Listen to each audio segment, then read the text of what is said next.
12월 5일 화요일입니다. 초등학문 같은 지식에서 십자가의 완전한 지식으로, 오늘 그 제목에서 초등학문 같은 지식, 초등학문,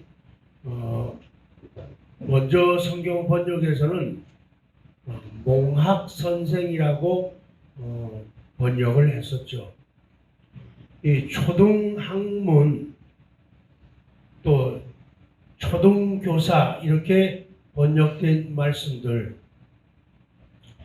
그게 몽학 선생이로는 실질적으로는 선생은 아닌데 그렇게 선생이라고 표현을 하고 있죠. 옛날에 아이들이 있는 집 아이들이 자라면서 6살, 7살 그때부터 해서 한 15, 16세 이때까지 학교 갈 때 또 여러 가지 면에서 그 자녀를 시중드는 노예들이 있었죠. 그래서 이 시중드는 노예들이 주인의 자녀들을 의복에 대한 거라든지 식사에 대한 거라든지 교양에 대한 거라든지 이런 것들을 도와주는 역할을 하는 노비들이 있었죠. 그것을 몽학 선생이라, 초등학문, 가르치는 부분들을 초등학문이라 이렇게 말을 하죠. 그러니까 실질적으로는 선생이 아니고 도우미에 가까운 사람들, 도우미에 가까운 노예들, 초보교사라고 말할 수도 있고 보조교사라고도 말할 수 있는 이런 노예들을 의미하죠. 자, 그리고 본문에 설로 가겠습니다. 율법주의와 천사 숭배. 첫 줄만 시작. 진리를 수호하기 위해서는 영적 분별력이 있어야 진리를 수호할 수가 있다. 이 골로새 교회 안에는 먹고 마시는 문제, 또 절기를 지키는 이런 문제 때문에 시끄러움이 많았어요. 그래서 이 먹는 것, 마시는 것, 절기를 지키는 이것을 강력하게 요구하고 주장하는 율법주의자들이 있었죠. 그런데 성경은 이 음식에 대한 법이나 절기, 날짜에 대한 이러한 법은 그리스도의 속죄 사건을 예시하는, 미리 보여주는 장래일의 그림자일 뿐이지 그것들은 실체가 아니다, 본질이 아니다라고 말씀하는데, 이 율법주의자들은 이런 데 치중하면서 이런 부분을 강조하는 거예요. 그래서 이 율법주의자들은 율법, 하나님이 명령하고 요구하시는 그 율법의 정신, 말씀의 정신보다도 율법 조문의 여자적 글자, 문자 그대로 해석하는 여기에 관심을 가지고 초점 맞추고 강조하면서 사는 사람들이죠. 그리고 행동하는 것, 액션을 취하는 것, 실행하는 데 집착하는 이런 사람들을 율법주의자들이라고 해요. 그러니까 결국에 자기들의 어떤 율법의 어떤 행동, 그걸 지키는 것, 이것을 선행으로 생각하고 이 선행을 가지고 구원받는 조건으로 보는 거예요. 그래서 율법주의자들이 위험하다는, 율법은 좋은 것인데 율법을 지킴으로써 선을 행함으로써 구원을 이룬다, 받는다, 이러기 때문에 위험한 사상이 되는 거죠. 그뿐 아니죠. 5째 줄 밑에 4줄, 그들은 천사가 그리스도보다 우월하다고 가르쳤고 저 별일이에요. 천사가 그리스도보다도, 육신으로 오신 그리스도보다 우월하다고 가르쳤고, 그들이 소유한 거짓 환상을 하나님의 비밀이라면서 과시하는 엉뚱한 모습들을 보였죠. 그러나 교회의 머리이신 그리스도와 연결되지 않았기 때문에 그들에게는 뭐가 없다? 참된 생명이 없다는 것이죠. 자, 건너편 꼭대기에 써내려갑니다. 그런데 우리에게는 있는 것이 있어요. 적습니다. 나에게는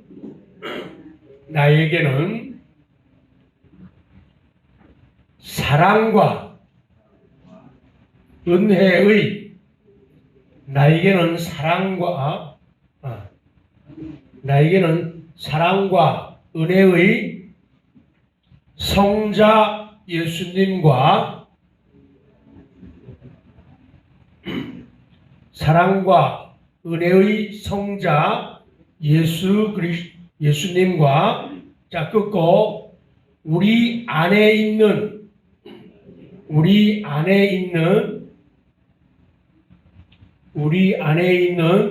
위로와 능력의 우리 안에 있는 위로와 능력의 성령님과 옆으로 자 긋고 우리 옆에 있는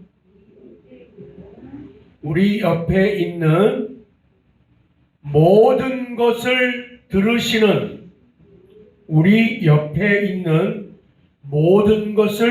들으시는 성부 하나님이 계시다.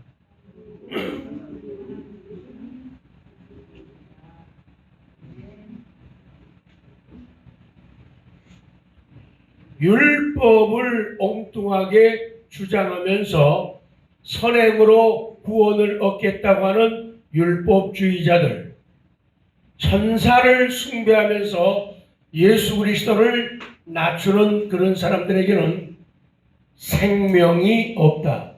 그러나 나에게는 시작. 나에게는 사랑과 은혜와 성자 예수님과 우리 안에 있는 위로와 능력의 성령님과 우리 옆에 있는 이 삼위일체 하나님을 인하여서 우리는 참된 구원과 사랑과 은혜와 능력을 맛보며 살아갑니다. 마지막 2대지 극단적 금욕주의의 실체. 네 줄 여러분이 제 마음으로 크게 시작. 바울은 육체의 전통에 붙잡지도 말고 바꾸지도 말고 만지지도 말라고 가르치는 금주의자들의 주장을 반박합니다.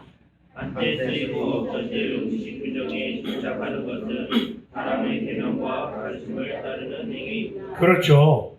한때 쓰이고 없어질 음식에 대한 규정, 여기에 집착하는 것은 사람의 계명, 사람의 가르침을 따르는 행위다. 그런데 이 극단적인 금욕주의자들은, 이 사람들은 엉뚱한 짓을 하는 거예요. 그래서 사도 바울은 이들의 잘못된 것들을 붙잡지도 말고 맛보지도 말고 만지지도 말라고 교훈하고 있죠. 밑에 네 줄, 금욕주의가 자의적, 자기들이 스스로 생각하고 만들고 하는 자의적 숭배, 금욕주의 시작. 금욕주의가 자의적 숭배, 곧 본연의 공헌과 권위 경성과 제 유명을 통제하는 죄로 수단처럼 보여도 사실 제 욕을 사실은 어떤 일도 주지 못합니다. 하나님과 원하는 금욕이 아닌 성령을 쫓아 헤매는 삶의 기초입니다. 그냥 볼 적에는 금욕주의가 굉장히 대단하게 보인다는 거예요. 그런데 그 금욕주의라는 것은 자기 몸을 상하고 육체를 힘들게 어렵게 해서 고행을 해가지고 은혜 받으려고 하고 하나님께 가까이 하려고 하는 이런 것들은 결국은 뭐냐? 구면의 경건이라는 거예요. 거짓 겸손이라는 거예요. 육체의 욕망을 통제하는 지혜로운 수단처럼 보여서 이야 대단하다 훌륭하다 어쩌면 저렇게 이렇게 감탄을 만들어내는 것 같아도 그렇지 않다. 사실은 육체의 정욕을 다스린 데는 어떤 유익도 주지 못한다. 사람의 정욕을 제어하기 위해서 어떤 금욕적인 방법, 바늘로 몸을 찌르고 바늘로 맨발로 바늘 위를 걸어가고 십자가를 자기가 지고 머리에 가시관을 써 만들어 가지고 한다고 해서 인간의 모든 것들이 없어지거나 무너지는 것이 아니라는 거예요. 실제적으로는 도움이 안 된다는 거예요. 그래서 바울은 바른 경건은 금욕이 아니다. 성령을 내 힘으로 하는 것이 아니라 하나님의 힘으로 행하는 그 삶에 경건이 달려있다. 적습니다. 내 비장의 무기는 내 비장의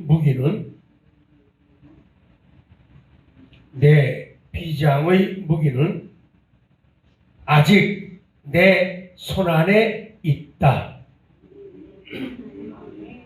아직 내 손안에 있다. 성경이다. 성경이다. 자, 긋고 믿음이다.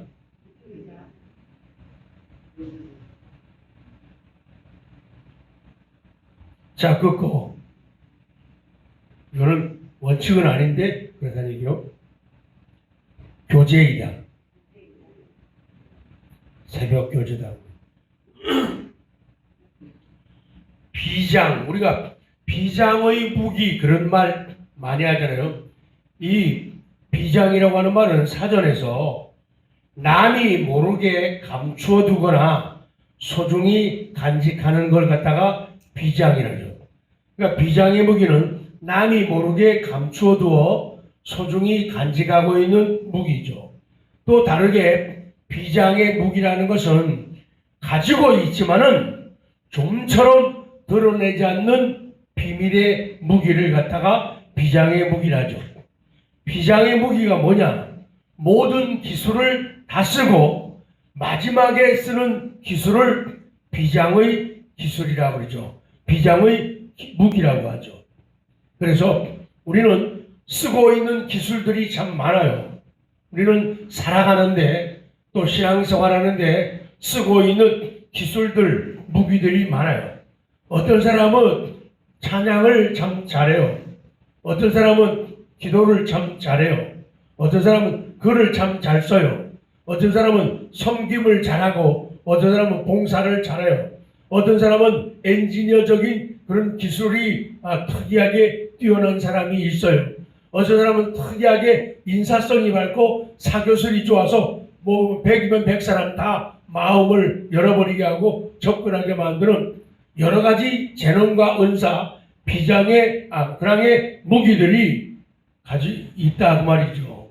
그런데 그런 무기들을 쓰고 또 쓰면서 실질적으로는 제일 마지막에 내놓을 수 있는 내가 숨기고 있는 무기, 그것은 언제나 성경이어야 된다. 그리고 믿음이어야 된다. 그래서 성경을 사용하고 무기를 사용하라. 그리고 시간 나고 틈 날 때마다 작은 의미에서 이 교재를 사용해가지고 교재를 끝부터 하나까지 버릴 수 없는 부분들은 버리지 않고 다 읽고 교제야 묵상하는 그런 실력을 가지라. 적은 거 읽어요. 시작. 내 비장의 무기는 내 근원만에 있다. 성경이다. 믿음이다. 교제이다. 자, 건너편 마지막 큐티입니다. 약간 위에서부터 쓰죠. 길에서 만나는 위험 요소들. 길에서 만나는 위험 요소들. 곧 깊은 웅덩이 옆으로 쫙 긋고 바퀴 자국 자, 끄고 우회도로, 우회도로. 그리고 점점점점 찍고 등은 우회도로, 등은 당신이 제대로 길을 가고 있다는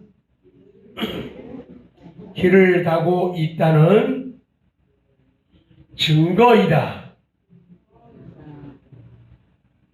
길을 가고 있다는 증거이다. 한 줄 더. 염려해야 할 때는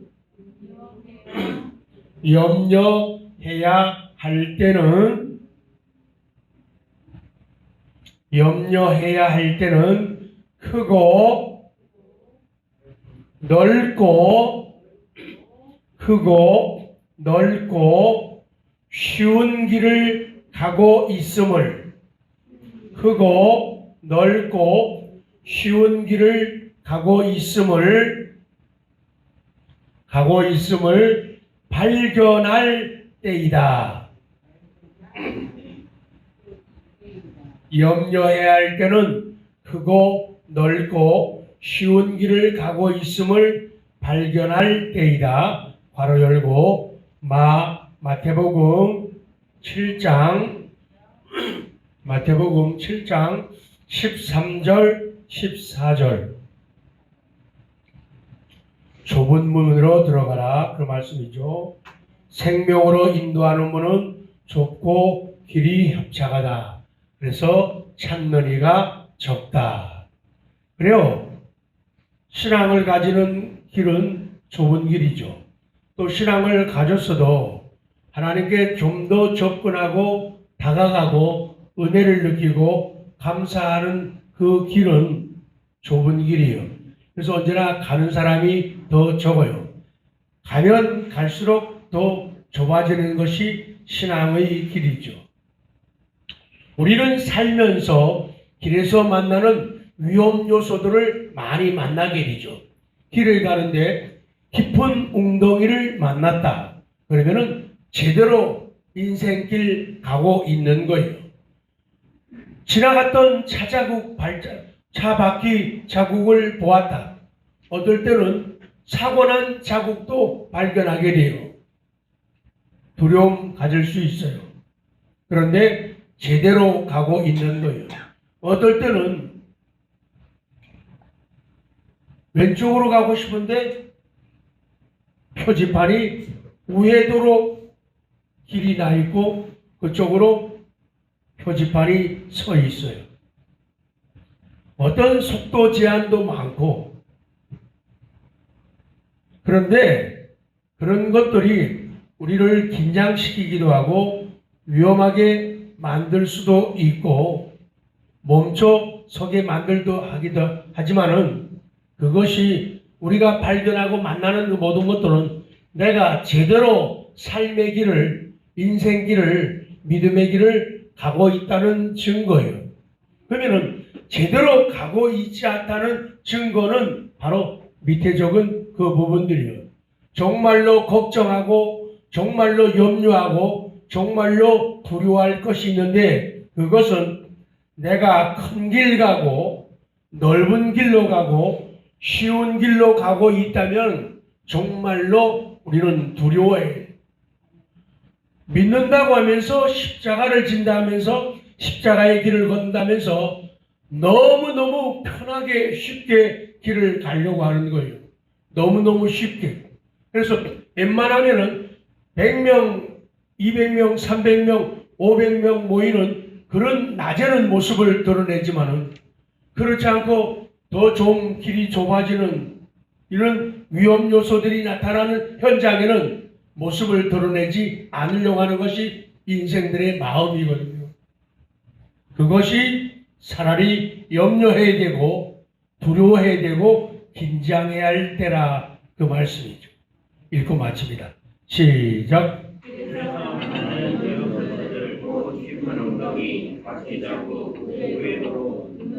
당신이 제대로 길을 가고 있다는 증거이다. 염려해야 할 때는 크고 넓고 쉬운 길을 가고 있음을 발견할 때이다. 사람마다 환경, 여건, 주변 환경, 또 건강의 정도, 상태에 따라서 모든 것이 일조를 아까 모든 것을 새벽 기도 매일매일 해야 된다. 이렇게 주장하고 공로를 했으면 이거는 율법적으로 갈 수 있어요. 위험해질 수 있어요. 예배 빠지지 말아야 돼. 맞는 거예요. 그런데 예배 빠지지 않는 거에 집착하면서 그거 가지고 잣대를 남한테 들이대면서 남에게 이렇게 하게 되면 이건 율법주의로 갈 확률이 많이 있는 거예요.